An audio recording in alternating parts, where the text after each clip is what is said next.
Salut les poulets, ici Jérémy. Dans cette vidéo, je vais vous expliquer d'où vient l'origine de l'expression être fort comme un turc. On entend souvent parler de cette expression, souvent pour désigner quelqu'un qui est très fort ou qui arrive à soulever des poids assez importants. Et je me suis toujours demandé d'où venait cette expression. Donc on va en parler dans cette vidéo. À toutes!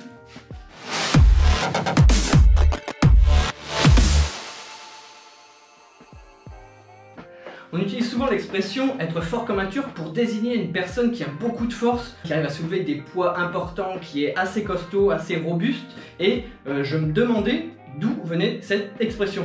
Je me suis dit, si on utilise cette expression être fort comme un turc pour désigner une personne qui a beaucoup de force, c'est peut-être parce que les Turcs sont forts dans tout ce qui est sport de combat, je sais pas, karaté, boxe ou bien haltérophilie, voilà, parce qu'on doit soulever des gros poids. Tous les sports qui nécessitent de la force ou qui nécessitent de soulever des poids assez importants, le lancer de marteau par exemple, le lancer de poids en athlétisme. Donc j'ai regardé un petit peu les différents records dans ces sports un petit peu qui nécessitent un physique assez imposant et j'ai rien trouvé de concret. En fait, les Turcs ne sortent pas du lot, ils sont pas plus forts que des sportifs d'autres nationalités. Il y a juste en haltérophilie, j'ai pu voir un petit peu des bonnes performances de Turcs, mais jamais dans les premiers en fait, toujours voilà, des bons classements, mais pas dans les premiers. Les premiers souvent c'est les Russes, les Kazakhs, les Chinois. Voilà, j'étais surpris, mais les Chinois sont très forts au niveau de l'haltérophilie. Donc pour ceux qui ne savent pas, l'haltérophilie c'est soulever des poids énormes. Voilà, il y a une barre, il y a des poids et on doit le soulever au-dessus de notre tête pour valider pendant un certain temps. Donc les Chinois sont très forts, les Grecs également, et les Turcs voilà, se mêlent un peu à tout ça, mais rien de vraiment significatif pour dire que les Turcs sont plus forts que les autres. Dans ces cas-là, avec les recherches que j'ai fait par rapport à tous ces sports-là, on devrait plutôt dire être fort comme un Russe ou être fort comme un Kazakh, parce qu'il y a beaucoup de personnes du Kazakhstan qui sont forts dans ces épreuves de force, on va dire, ou être fort comme un Chinois. Mais à la place de ça, on dit être fort comme un Turc. Donc cette hypothèse-là, que les Turcs sont plus forts dans les sports de force, elle est tombée à l'eau. Donc je me suis dit, je vais faire d'autres recherches et j'ai trouvé la lutte turque. La lutte turque, c'est des deux combattants torse nu avec une espèce de culotte en cuir, pantacourt on va dire, voilà, en cuir, et ils sont enduits d'huile de la tête aux pieds. Ça se joue, c'est vraiment des combats qui sont sur la pelouse, j'ai vu, ou bien sur de la terre. Et le but, en fait, c'est prendre son adversaire et de le retourner. En fait, de le prendre par la culotte. Voilà, c'est vraiment l'expression qui est utilisée quand j'ai fait des recherches. Le prendre par la culotte, mettre la tête à l'envers. Voilà, le mettre carrément à la verticale pour gagner le combat. Donc ça, c'est la lutte turque. Et donc je me suis dit, peut-être que c'est avec ça, parce que ça nécessite quand même de la force. Que j'ai vu les images des vidéos, c'est quand même des gars assez costauds. Mais en fait, il n'y a pas de corrélation entre la lutte turque et cette expression-là. Donc, encore tombé à l'eau. Mes deux hypothèses qui me semblaient les plus logiques, donc être fort en athlétisme, en sport de combat, en sport de force, etc. Ou bien la lutte turque, une lutte qui est vraiment nationale. Vraiment, il y a même un championnat au nord-ouest de la Turquie, à Edirne, tous les ans je pense, donc de lutte turque, mais il n'y a aucun rapport entre l'expression être fort comme un turc et la fameuse lutte turque. Donc je me suis dit, il doit y avoir quand même une raison. Donc j'ai fait des recherches sur internet et j'ai trouvé 5 autres hypothèses. Et donc là, je vais vous parler de la première. La première hypothèse, celle qui revient le plus fréquemment, c'est le fait que les Turcs, avant de vivre en Turquie, ils vivaient dans ce qu'on appelle l'Empire ottoman. Donc c'était pendant cette période-là, les Turcs étaient très très forts, ils étaient redoutables, ils avaient peur de rien et ils étaient vraiment craints par une grosse partie du monde. Il faut savoir qu'avant, voilà, c'était à l'époque des sultans, des centaines d'années en arrière, l'Empire ottoman avait conquis une bonne partie de l'Europe, une bonne partie de l'Asie et également une bonne partie de l'Afrique. Donc la Turquie n'était pas restreinte à la Turquie d'aujourd'hui, elle était vraiment beaucoup plus étendue et c'était notamment dû aux conquêtes qui arrivaient à grappiller voilà, du territoire grâce à ces combattants, ces guerriers redoutables qui n'avaient peur de rien, et en fait ils étaient réputés pour ne jamais battre en retraite. Ils allaient toujours de l'avant, quoi qu'il arrive, même s'ils perdaient beaucoup d'hommes, ils préféraient aller au front directement, combattre, plutôt que de se déclarer vaincu. Et c'était cet état d'esprit, cette mentalité et aussi leur physique. En fait, ils avaient vraiment un physique beaucoup plus costaud que les Européens ou les Asiatiques ou les Africains. Et donc cette force de caractère et physique a sûrement, probablement amené à l'expression être fort comme un Turc pendant cette période de l'Empire ottoman où les combattants turcs étaient redoutables et ils ne craignaient personne. Donc ça c'était la première origine, celle que j'ai vue le plus souvent. Ensuite il y en a une deuxième, donc c'était par rapport aux galères. Donc les galères, toujours dans le passé, c'était des gros bateaux en bois. Et la plupart de ces galères, comme il n'y avait pas de pétrole, il n'y avait pas d'essence, etc. à cette époque-là, c'était des rameurs en fait. Donc c'était des grosses rames et souvent c'était des esclaves qui étaient en soute, voilà, dans le bas du bateau. La plupart du temps c'était des esclaves qui faisaient ça et les esclaves les plus réputés, c'était les esclaves d'Afrique noire qui étaient assez costauds et également les Turcs.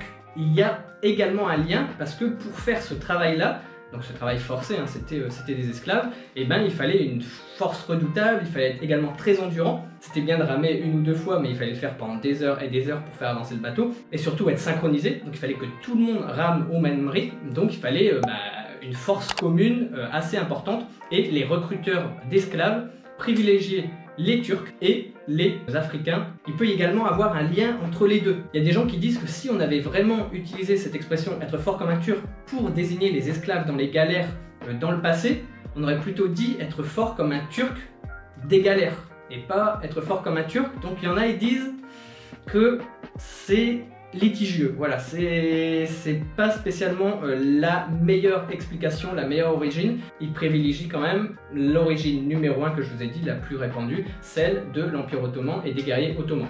Voilà, donc là c'était la deuxième, donc les esclaves des galères qui étaient souvent turcs et qui nécessitaient beaucoup de force, donc l'expression peut venir de là. Ensuite, une troisième origine, troisième hypothèse possible, c'était par rapport à François Ier, le roi de France. François Ier et le sultan Soliman le Magnifique se sont alliés en fait pour battre ensemble Charles Quint. Donc c'était une bataille et donc ils se sont alliés contre un ennemi commun, on va dire, pour repousser l'attaque de Charles Quint. Pour célébrer leur union pendant cette bataille, en fait il y a le sultan turc qui a offert une armure à François Ier.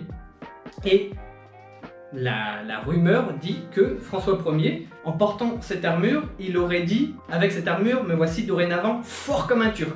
Et donc cette expression-là tirerait, voilà, parce que c'est que des hypothèses, son origine de cette fameuse expression que François Ier aurait dite en portant le cadeau du sultan, donc cette fameuse armure. C'est une hypothèse, pour moi, qui me semble la plus logique. Pour moi, cette troisième hypothèse, c'est l'une des plus convaincantes pour le moment. Une expression sortie par hasard par François Ier et qui a été reprise après par la suite. Il y a une certaine logique et je pense, selon moi, celle-ci est la première. Avec les combattants de l'Empire ottoman, c'est les deux les plus logiques. Il y a une quatrième hypothèse, et celle-ci, ça relève plus d'une légende. Dans le passé, on ne sait pas, il n'y a pas de date exactement, mais ce que j'ai pu retrouver sur internet, en fait, il y aurait eu des témoignages de personnes qui auraient vu un Turc doté d'une force surhumaine.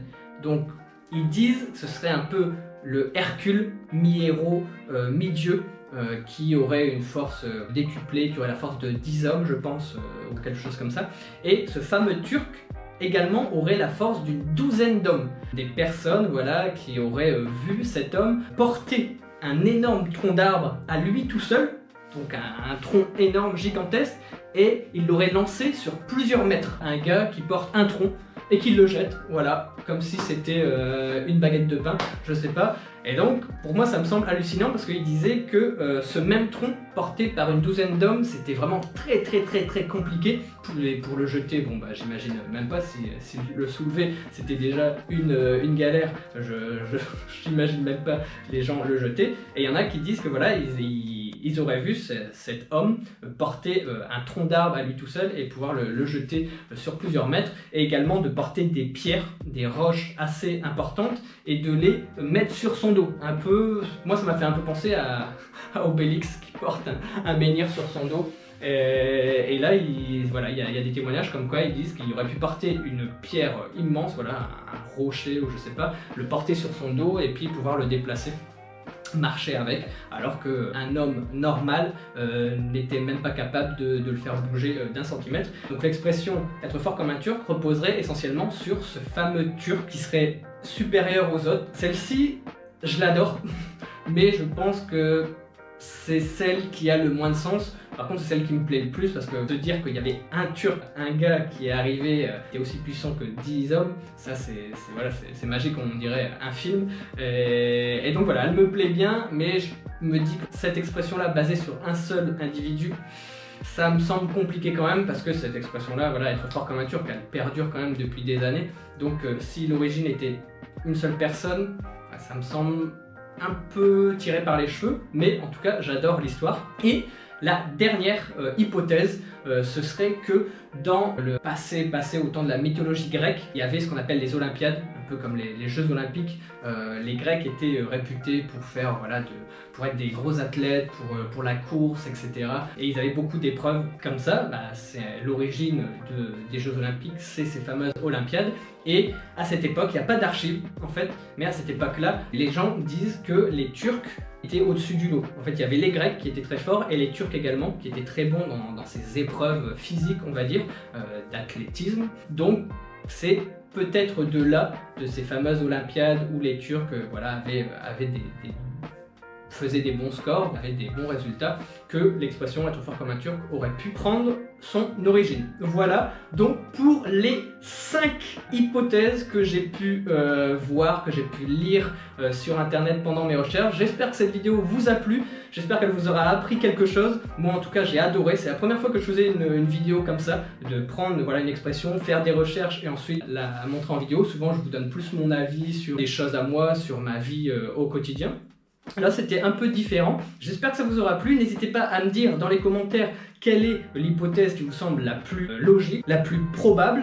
Et si vous avez également une autre hypothèse, ou si vous vous dites mais non Jérémy, moi je sais c'est quoi l'origine, voilà c'est ça, n'hésitez pas à me le dire dans les commentaires, je suis très curieux, j'ai pris du plaisir à faire des recherches etc, j'ai dû peut-être rechercher pendant 1 heure, 2 heures toutes les hypothèses possibles par rapport à cette expression. Donc si vous avez la vraie origine, n'hésitez pas à me la mettre dans les commentaires, et si vous avez d'autres idées farfelues aussi, n'hésitez pas à me les dire, ce sera avec plaisir que je les lirai et que je les commenterai en retour. Comme d'habitude, n'hésitez pas à mettre le pouce gris en l'air, à vous abonner si ce n'est pas déjà fait, à me suivre sur Instagram pour suivre un peu mon quotidien ici en Turquie. Pour ceux qui ne me connaissent pas, je m'appelle Jérémy et je vis en Turquie, à Istanbul plus précisément, depuis 2 ans et demi maintenant. Et sur Instagram, je publie des photos, je mets des stories quasiment tous les jours de mon quotidien. Et si vous voulez suivre un Français qui vit à Istanbul, n'hésitez pas à me suivre sur mon compte Instagram. Voilà, j'attends vos commentaires avec impatience et je vous dis à bientôt les poulets. Tchuss!